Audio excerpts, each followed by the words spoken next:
Welcome to Rugby Chat for yet another year. Welcome to Spates ODT Rugby Chat for another week. Look, I'm going to make a change this week. We went up to the Mornington Tavern last week and the sound was bloody awful, so I apologise for that. But we're back in our little bar tonight. So I'm going to do a one-on-one tonight with Cory Brown. I've been writing a bit about Otago Rugby over the last few weeks. I've taken a lot of flack from some of the heavies at Otago Rugby, especially board members and the CEO. But I thought, look, it's a good chance to get Cory.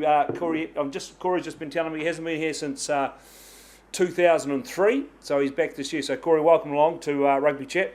So mate, Thank you. So you were playing for Harbour, you played a few games for Otago, and then you left in 2003. So where'd you go? I left it probably in January, went over to France, so played for Paris University there. Yep.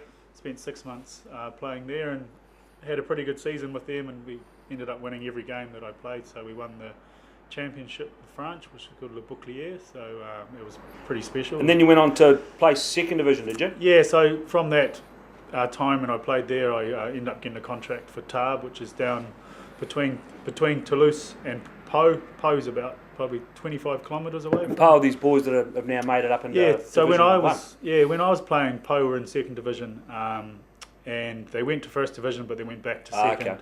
And now they're trying to cement their place in first division. Right. So you went to France, and then where did you go from there? Did you go on did a bit there, and did you get injured there at some stage? Yeah, I had a couple of injuries there, a couple of knee injuries. So I ended up then moving over to Italy for a season. And by that stage, I was probably about 32, 33, I think. Yep. And decided to get into a bit of player coaching in Ireland. So then I moved. So to that's Ireland. when the coaching things. You've been coaching over there in Europe up till you've come back. Yes. Yeah. Any notable coaching jobs you have when you're over there? Yeah, I guess I coached just a small team in Connacht, and then part of that sort of contract was player development. So I did some player development with Connacht the first year as well, and then went into coach development. Then got involved in the Connacht professional team there under Eric Elwood, and then Pat Lamb come in last year. Yep. And he asked me to come on and do some resource coaching with them. So I did that with them, and at the same time I was able to coach Galwegians, which is quite a famous club in Ireland. And we were in 1A at the time, and then got promoted to 1B, and this year they got promoted again just about 2 weeks ago. So then you've started a family while you're over there? Yeah, so I got 3 kids. 3 kids now. So was it time to come home? Oh, it was. I've been away for like 11 years, and the kids. How old are your oldest kid? Louis 7, Right. and Delilah's 6, and Elodie, the youngest, is 4. So it was time to come home? Oh, it was. So this was a good move for you to come back to coach Otago? Oh, it was. I couldn't really say no. I wanted to apply when it came up, and everything went pretty well with the interview process. Did you get a decent reference from your brother? I think it made it harder, to be honest. Well, that's because he's such a grumpy guy. He's hard to get along with your brother, as I've found over the years. I don't know. So you and so you've settled back in? Yeah, it's been pretty hectic, to be honest. Trying to find a house and settle the kids in. Have you done all that? Have you got yourself finally, yeah. I just moved in about 2 weeks ago. It's hard to find a decent real estate agent in this town. Let me tell you. There's plenty of them. So look, tell me what's your actual. I mean, obviously we know you're coaching the NPC side, but what else are you looking after? Well, part of the role is as like director of rugby for Otago Rugby, and the main part of that job is the ITM coach. So yep. The board said to me that this year to mainly focus on the ITM and getting to know those players, getting around the club scenes and stuff like that, and then also to have a bit of a role as the director of rugby for Otago. But hopefully next year I'll be able to sort of increase that once I get a full understanding. But you must have been poking your nose into the other grades. Haven't you been involved in some of the selection panels for some of the coaches and stuff? Yeah, so that's part of the job. Myself and Tim Colling and some of the board members and stuff have been involved in that. Right. The process was excellent. I think what's gone on historically is that there wasn't really a process to it. It was more of a backhander type call or a phone call, and someone got the job. So we tried to put in a sort of rep coach process, and it went really well. Next minute we have 9 or 10 guys applying for one job. So which is a good thing. Yeah, it's excellent, and there was guys from around the world applying for that. So which jobs have you pointed under 19s? Obviously with Jason and Luke, they're doing under 19s. Have you pointed any other? Yeah, so the development. Touchy applied for the 19s, but I just thought that he didn't really know the players and be a bit tough. So it's so you've got Marty Gray from ex-Lamb Union coach, and so you've now got Ben Herring. So Yes. is any other teams you've? So the under-18s are going to be coached by Eric V and Dean Moyhughes. So Oh yeah. which we're trying to keep those guys together, which are two great coaches. Under-16s is Danny Tamale and Alex Dixon, so he's involved in there. Right. So that's good. So you've got those coaches sorted. So, look, I get a lot of grumbles about the academy, and you'll have been here for a while now. Is your academy functioning as good as it should? Well, I get a lot of bitching and moaning what some kids are in and some kids are out. You're always going to get that, of course, but... Well, it's like anything. I'd love to contract 50 players, but resources don't do that. There's not enough money. Tim Collin would love to have 50 guys in the academy, but it's just unrealistic. Yeah. I think he's doing a fantastic job. He's very good at his job, and look at the amount of people that have represented New Zealand 20s that have come through that academy over the last 5 or 6 years.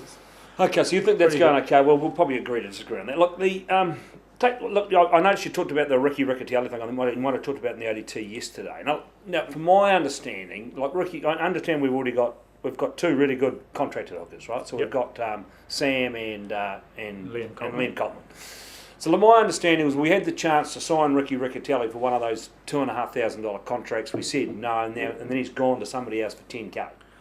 Can you comment on that or not? Oh, of course you can. I think that probably looking back in hindsight, last year I wasn't involved. Yep. Oh, so we should have signed him last year. Well, possibly hindsight, you could say yes, that would have been done, and we would have been not talking about it. Right. Unfortunately, Ricky got involved with the Highlanders. Next minute, Hawke's Bay are chasing him, sniffing around. Yep. So they put a contract in front of him. We put a contract in front of him. Ricky probably thought that the opportunity for ITM Cup was blocked with Sam and Liam, so he's gone there. He made a choice to go to Hawke's Bay, and that's just professional. That's rugby. just the way it is, mate. So look, now look, I wrote about Josh Dixon the other week. Now I don't know whether what I've written is correct. Quite a bit of stuff I just make up, as you know. But so Josh Dixon, he got injured for varsity this year, and now he's not back playing. I hear he can play, but he's been pulled out of club rugby to condition for the Highlanders. No, I don't think that's what it is. The Highlanders are assisting with him. He's injured. He's not ready to play yet. He's not even lifting upper body weights yet. So he's still a few weeks away from playing. They've come up with a good plan, which that I agree with. I think we all see Josh's potential as a rugby player. Yeah. But for him to go to the next level, he can't be 101 kgs. So is he still contracted to Otago now? Yeah, he's not contracted to the Highlanders. He's not contracted to the Highlanders. So I'm also hearing, but he's not going to play for Otago this year, so that's not right. No, he is, He is going to play, if he's fit and available, could play a full season. He'll be back before the club season finishes and leading into our pre-season games. And we'll play ITM Cup. Okay, well, that's good. I'm pleased you put that to rest.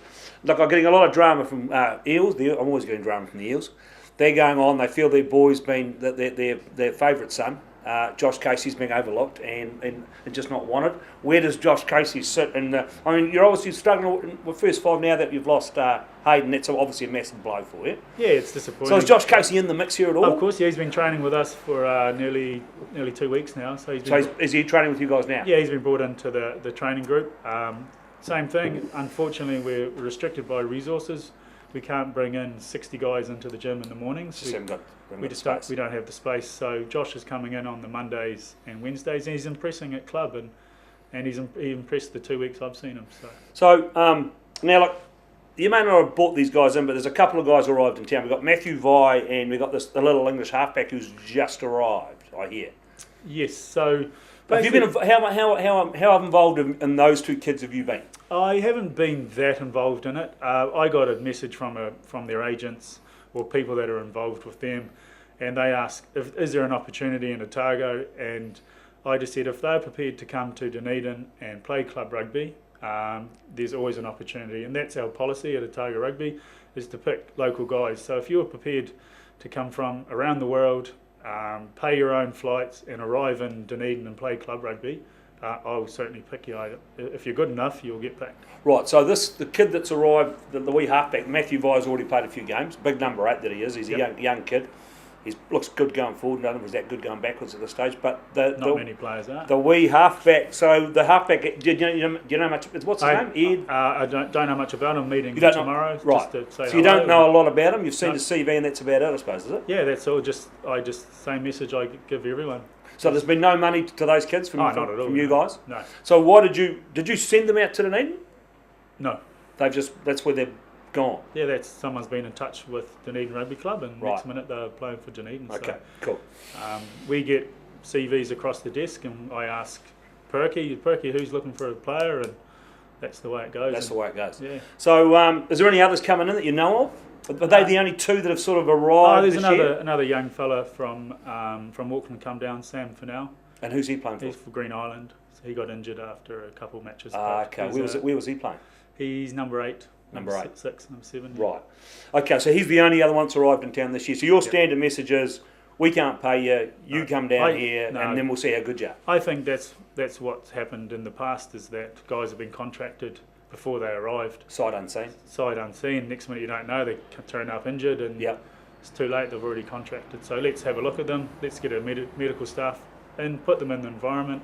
They might not like it, the Otago environment, or the way we do it. Or is it tough though for you? Let's be honest. There's not a lot of money, as we know, and we've come out of a really messy period in Otago rugby history, and obviously the boys we're trying to get to a stage where we've got some money in the bank. And but how competitive can we be when we haven't got the facility to bring a talent in? Well, I think there is a lot of talent coming up through the schools, through the younger guys. I think there's a huge amount of talent, and it's really easy, I believe, to focus on the negative on it. Yeah.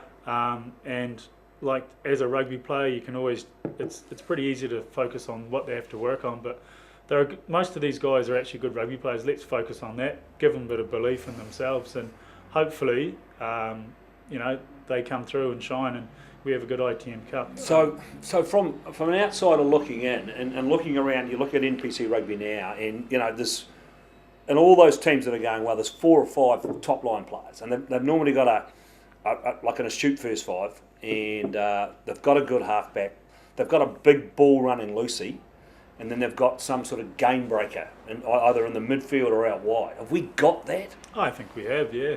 So who's your big ball running Lucy this year? I think Jackson Hemipo's showing really good potential there. I see him, just talk about him for a sec, because he hasn't played a lot of lock this year. He's been playing Lucy. Is that part of a plan come from you guys, or is that more about Green Island fitting him in where I the think best it's a bit suited of for them? both, to be honest. As you can see, like we've got 4 contracted locks that are very good, so why can't we move Jackson or Josh Dixon into 6, and next minute we have a big option as a line out at 6, and he's also a good ball carrier, which is Josh's as well. So what about halfback and first 5 now? Yeah, so I guess Josh Renton's he's there. Do we rate Josh Renton? I think he's an excellent passer. He's probably not a better passer in New Zealand rugby, I'd say. So you're saying that's the big part of his game, is that pass? Oh, it is. There's no doubt. His ability to get there quickly and move it away with speed and accuracy is phenomenal, I think. Right. And I watched him in the weekend, and he's bringing haven't seen other must elements admit, to his game as well. So. Well, he scored the match-winning try here. Yeah, but he was contentious. very good for 8 minutes. I heard it was very contentious, the try. I watched it. Yeah. How far off? All I'm hearing from the, funnily enough, from the varsity coaches, they were a mile offside.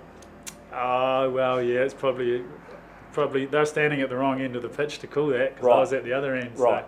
So, look, it's one of those things. So you've got Cumbie back in. So Yes. you're dropping yards, or are you keeping yards? No, yards are still involved. Yeah. So you've got what's Cumbie going to do? Cumbie's role is set piece coach, which is scrum and line out. Right. So his role and responsibility there is to win us good ball. Yeah. Okay. Yeah. So he's come back over. Cumbie's just come back from Japan, isn't he? Yeah, he's been coaching in Japan for the last, I think, 3 or 4 years. I'm not too sure exactly on it. Okay, so look, I've been also harping, and a lot of people harp on to me. So you're new to this, but like I think I said in the paper a few weeks ago, and most people in Otago Rugby disagree with me, but I said that you started training in November for a competition that starts in August for 10 weeks. Is it not too long? I don't think they started in November. I think there was 7s involved in that. I mean, if you go undercooked, the training that we've been doing since I've been here at the end of January there's a lot of skill based. It's not a lot of physical or contact work that taxes them.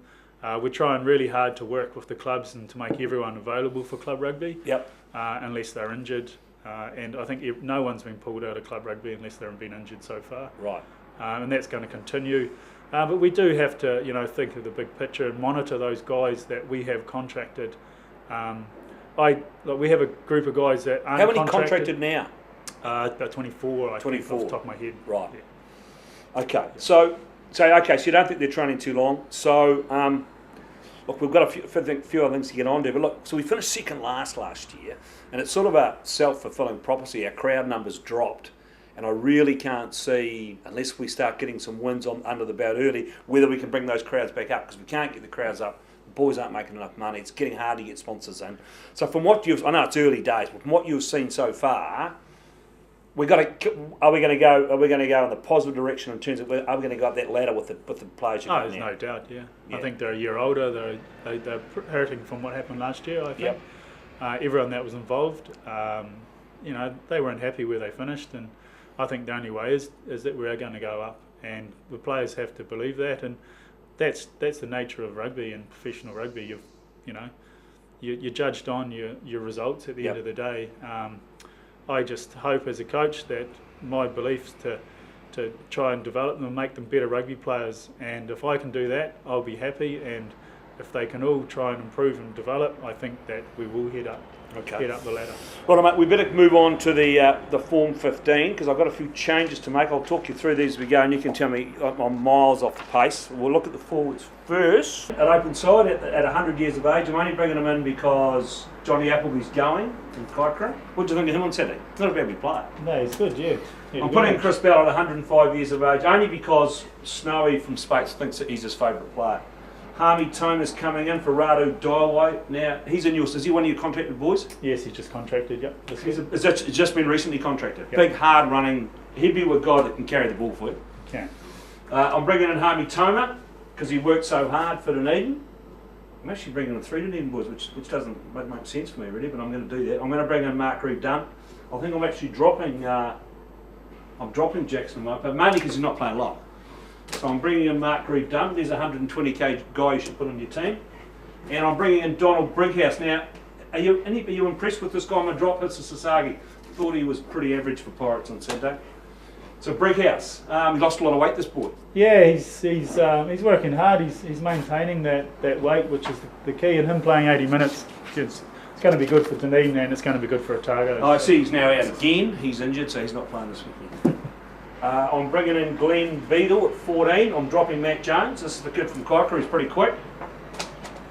I don't even know who Glenn Beadle is, but I'm putting him in. I'm dropping Aleki Morris because I don't think he played last weekend. Is he contracted? He's not contracted. He's in your squad. He's been brought into the training group. Yep. I'm bringing in Sala Halaliva. I've never seen him play. And I'm bringing Lockie Moore back in. I'm dropping Tay. Now, is he injured again, I hear? Possibly? Yeah, I believe the Highlanders got the week off, do they? Yeah, well, he's certainly not playing. There's only a couple of Highlanders playing. I think Renton's playing, and I think Lynchies could be playing for Torrey. They could be the only 2. So look, some of these kids up here, Tony Ensor, he's obviously a contracted player. Yes. Going okay for he you? didn't play last week. He got a bit of an injury at training. But he's been outstanding, he's been training very hard. He's been good since he's come back. Yeah, he put on a bit of weight? Yeah, it looks like he has, I just off the top of my head, I'm not sure, but he's... Yeah. Right, so how are you getting on with the... so I'm hearing good things from the club coaches about you. So have you been... That's a good sign. Yeah, that is. So have you been... so have you talked to most of the Prem coaches? Yeah, I do try to keep in contact and in touch with them. I've been out to a couple of clubs just out on a Tuesday or Thursday night, just... Having a look around and just getting to chat to them and trying to explain what I'm trying to do as defensively or on attack and stuff like that. So that's been good news. And who was talking the other day? You've even been out to, or you're going out to one of the Prem Colts teams. Yeah, look at their halfbacks. To Lamb Union. Yeah, so we're going to do some work there. I love coaching, so wants to give your hand away you go. Call, yeah. Right, so we better move on quickly, Cory. We'll move on to the games this weekend. Okay, so there's a couple of big games. I don't think they're that big. This Dunedin Torrey. Who do you think's going to win that? I think it'll be quite tight. But I think Dwyer will sneak it by 3. Yeah, I think what I'm hearing, they're that short this weekend that the coach is playing. So they've got Is that Ed or? No, that's not Ed. That is in fact Elgin O'Donnell. Apparently he is playing. So they've got no chance. Kite Pirates. That'll be a good match, but I think Kike are Too strong. They're starting to come riding a bit good. of a wave, yeah, so Yep. they'll keep riding that wave. Now the big game for me, this is the game of the round. This is first playing second. Harbour at home against Southern. At home, I think Harbour are probably close to full strength. I'd say they'll win that by 10, I think. Yeah, I think I tend to agree. I'll pick that in the paper tomorrow. Varsity GI, Varsity a due a win. Yeah, if those university boys are back from New Zealand Unis. No, I don't think they are. They get back tonight. Oh, they get back. Yeah. So some of them might play on Saturday. So you never know. They Right. could do. Yeah. I'd say unfortunately Green Island probably be under the pump there again if the students can throw it around a bit. And Zingaree Alhambra Union. That'd be a good match. I think Zingaree after last week, the 27-27 was. So you've seen quite a bit of club rugby. Yes, out every week. So you'll pick a game you'll go to each weekend. Yeah, so with those 3 games getting recorded every week, I try. So you see those as well. So I see those, but I try and go to one that's not getting recorded. Right, and just do a game. Yeah. Are you watching any other rugby? Are you watching any Prem Colts rugby, or we leave that mold to Jason and his crew? Well, I was going to start and go and watch this week. Unfortunately, sometimes they're on at 2:45. Well, I was a bit disappointed today to be fair, because I was looking forward to seeing that Prem Colts game this week with the Marcos. We're going to play the Magpies. They're at 2:45. I'm just castigated Riggy in the paper tomorrow. Yeah, I'm not too sure why that I don't know. Well, they've got 3. Well, I presume it might be grounds. There'd be no other reason for it. So look, Cory, thanks for coming along. So just remember this. Highlanders played this weekend. They're playing the Cats. Look, that's going to be a tough ask for us to win that, but I think Jamie's boys are up for it. They could get over the line. And the big game, which is the Harbour Hawks playing the Tyree Eels out at the Lobster Pot. Playing Southern, I think. Mate. Sorry, they are playing Southern. They're playing the Magpies out there. This is first playing second. Southern 4 points ahead. Look, I tend to agree with Cory. I think Harbour boys upset Southern and they go top of the comp. And we'll talk to you again next week.